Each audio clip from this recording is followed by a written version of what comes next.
एकूणच काय तर नगरपंचायत निवडणुकीत कोण कुणासोबत आहे याचा काहीच मेळ लागत नाहीये। सत्तेसाठी कुणी कुठेही जायला तयार आहे।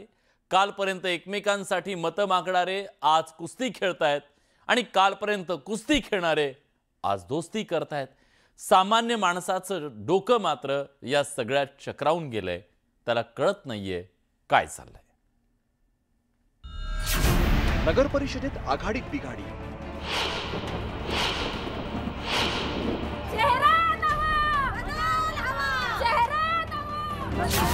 महायुतीत ही दोस्तीत कुस्ती,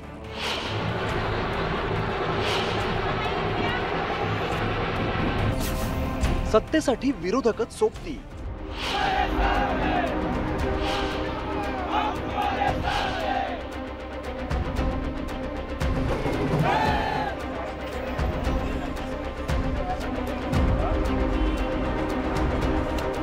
राज्यातील 246 नगर परिषदा आणि 42 नगर पंचायतींच्या निवडणुकांसाठी उमेदवारी अर्ज दाखल करण्याची मुदत संपली। स्थानिक पातळीवरील या निवडणुकीत अनेक युत्या आणि आघाड्या अस्तित्वात आल्या। सोलापूरच्या सांगोला नगरपालिकेच्या निवडणुकीत माजी आमदार शहाजी बापू पाटील यांना रोखण्यासाठी भाजप, शेकाप, काँग्रेस, राष्ट्रवादी, उभाटाची युती झाली। त्यामुळे माजी आमदार शहाजी बापू पाटील संतप्त झाले। त्यांनी भाजपावरती जोरदार घणाघात केलाय। आज हिडीस किळसवानं दहशतवाद, एखाद्या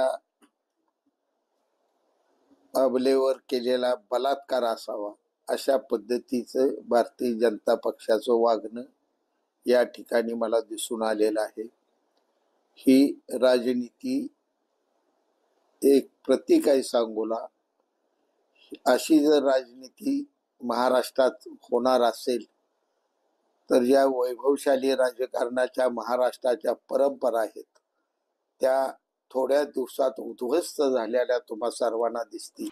बीड नगरपालिका निवडणुकीत महायुतीचे मित्रपक्ष असलेले भाजप आणि राष्ट्रवादी काँग्रेस आमने सामने आले। उमेदवारी अर्ज दाखल करताना कार्यकर्त्यांकडून एकमेकांविरोधात घोषणाबाजी करण्यात आली। अजित पवारांची राष्ट्रवादी काँग्रेस आणि भाजपाच्या कार्यकर्त्यांमध्ये मोठ्या प्रमाणात घोषणाबाजी झाली।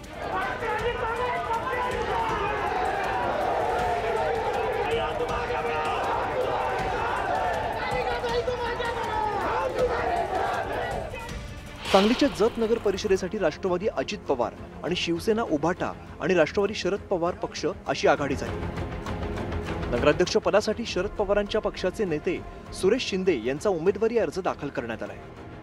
इथं हुल्लडबाजी, दादागिरी, गुंडशाही, लोकांना लोबाडायचे धंदे ज्यांनी ज्यांनी केले त्यांना खड्यासारखी जनता बाजूला सारेल। नाशिकच्या नांदगाव पाठोपाठ मनमाड नगर परिषदेच्या निवडणुकीतही अजित पवार राष्ट्रवादी काँग्रेसला बाजूला ठेवून शिवसेना आणि भाजप यांची युती झाली आहे। राष्ट्रवादीचे माजी खासदार समीर भुजबळ यांनी शिवसेनेला बाजूला ठेवून भाजप सोबत युती करण्याचा प्रयत्न केला होता, मात्र त्याला यश मिळालेलं नाही। सोलापूर जिल्ह्याच्या मोहोळ तालुक्यातील अनगर नगरपंचायतीची निवडणूक आरोपांच्या फैरीमुळे गाजते। अजित पवारांच्या राष्ट्रवादीच्या नगराध्यक्ष पदाच्या उमेदवार उज्ज्वला थिटे यांनी केलेल्या आरोपांमुळे एकच खळबळ उडाली आहे। ही निवडणूक बिनविरोध करावी तसंच आपण उमेदवारी अर्ज भरू नये यासाठी भाजप नेते राजन पाटील आडकाठी करत असल्याचा आरोप त्यांनी केला। पोलीस संरक्षणात उज्ज्वला थिटे यांनी उमेदवारी अर्ज दाखल केला। अनगर नगरपंचायत निवडणूक लागलेली आहे। मी तिथे इलेक्शनचा फॉर्म भरणार आहे।